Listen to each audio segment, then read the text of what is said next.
Hello बच्चों, आज की क्लास में हम फ्यूचर परफेक्ट कंटिन्यूअस टेंस समझेंगे और ये भी समझेंगे कि किन सिचुएशंस में हम इस टेंस को यूज़ करते हैं। पिछले वीडियो में मैंने आपको समझाया था फ्यूचर परफेक्ट टेंस।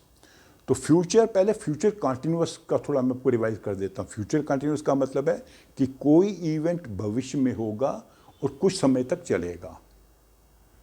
जैसे आई will B playing football for 1 hour.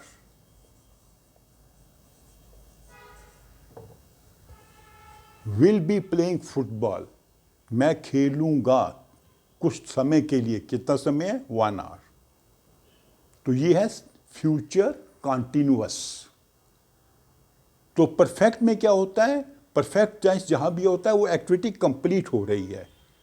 तो यहाँ पे क्या होगा? फ्यूचर परफेक्ट कंटिन्यूअस में एक्टिविटी भविष्य में होगी और कुछ समय तक चलेगी, फिर वो समाप्त होगी किसी दूसरे इवेंट पे या किसी पर्टिकुलर टाइम पे।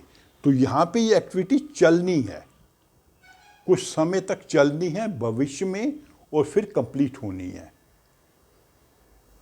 ठीक है?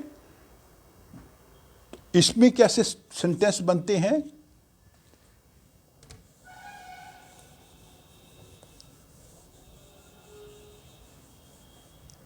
सब्जेक्ट होगा, फिर विल हैव बीन,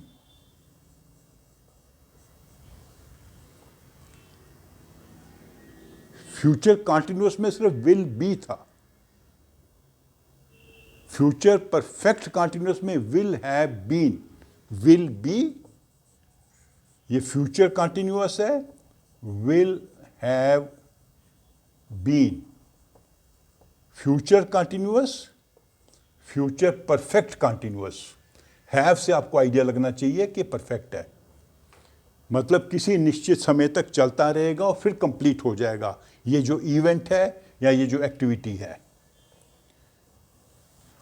उसके बाद में वर्ब जो होगा वो प्रेजेंट टेंस में होगा विद आईएनजी फॉर्म, जैसे कि फ्यूचर कंटिन्यूअस में था।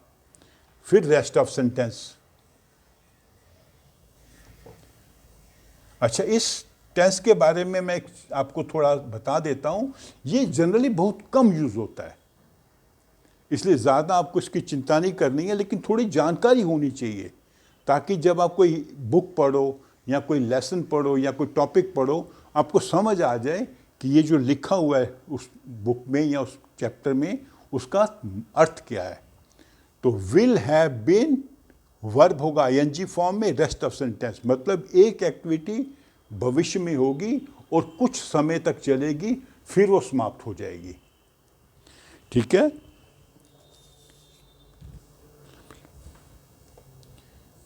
ही will have been working in this company for 5 years in January 25। ठीक है? जनवरी 25 एक समय आना है आगे। तो जनवरी 25 में ये व्यक्ति जो है जिसके बारे में बात कर रहे हैं उसको काम करते हुए 5 साल पूरे हो जाएंगे। मतलब वो अभी काम कर रहा है और कुछ समय तक काम करेगा और जनवरी 25 आएगा तो उसके 5 साल पूरे हो जाएंगे उस कंपनी में काम करते हुए। तो देखिए हमने क्या किया, will have been working, work present tense में है, उसके साथ लगा दिया आईएनजी और हमने बताया कि कब 5 साल पूरे होंगे इसके, भविष्य के किसी टाइम में, sometimes in future he will complete 5 years।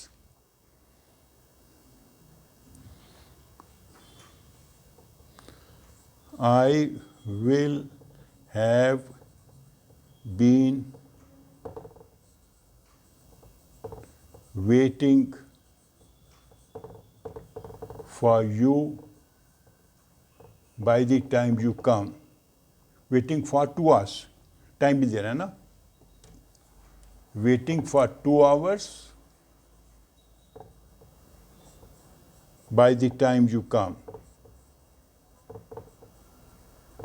जब तक तुम आओगे मैं 2 घंटे प्रतीक्षा कर चुका हूंगा। अभी जिससे बात कर रहा है, चाहे मान लीजिए फोन पे बात कर रहा है, जब तक तुम आओगे मैं 2 घंटे तुम्हारी वेट कर चुका हूंगा। I will have been waiting for 2 hours by the time you come. ठीक है, तो ये एक्टिविटी जो चल रही है और भविष्य में चलती होगी up to a particular time और पर्टिकुलर इवेंट। तो ये किसका सिचुएशन है। दूसरा क्या सिचुएशन होती है, जब एक इवेंट दूसरे इवेंट का कॉज होता है, कारण बनता है। एक इवेंट के कारण दूसरा कारण होता है।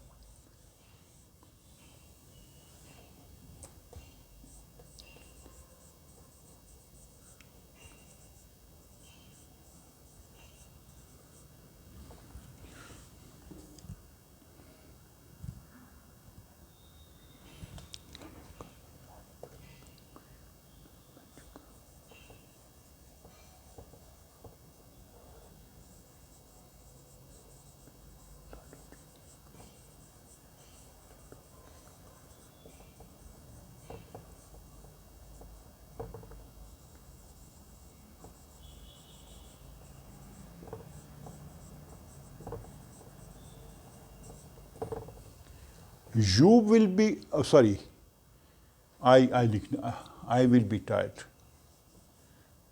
I will be tired when you come back because I will have been working for 5 hours. जब तुम लौटोगे मैं थक चुका हूँगा। ये कॉज है, ये इफेक्ट है। कॉज क्या है, I will have been working for 5 hours। मैं 5 घंटे काम कर रहा हूँगा, इसलिए जब तक तुम आओगे मैं थक चुका हूँगा। ठीक है, इस इवेंट के कारण ये सेकंड इवेंट हो रहा है। पहला इवेंट क्या है, 5 घंटे काम करना। 5 घंटे के काम करने का कारण क्या होगा, मैं थक जाऊंगा। काम करने के कारण थकावट होगी। So I will be tired, लेकिन समय भी बताना है कब, जब तुम लौटोगे। I will be tired when you come back. जब तुम लौटोगे आई विल बी टायर्ड। ये इवेंट क्यों हुआ, इसके कारण क्या था, I will have been working. मैं 5 घंटे तब तक काम कर चुका हूँगा। जब तक तुम आओगे मैं 5 घंटे काम कर चुका हूँगा, जो भी काम वो कर रहा है व्यक्ति। तो ये होता है second situation.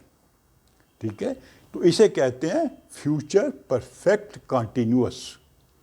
Future perfect continuous में मैं फिर से बता दूं, जो हेल्पिंग वर्ब होगा विल हैव बीन, 3 वर्ड का है, और मेन वर्ब होगा प्रेजेंट टेंस में, उसके साथ में लगेगा ING, and then the rest of sentence, जिसमें हम बताएंगे कोई समय या कोई दूसरा इवेंट या जो इवेंट इससे ट्रिगर होगा।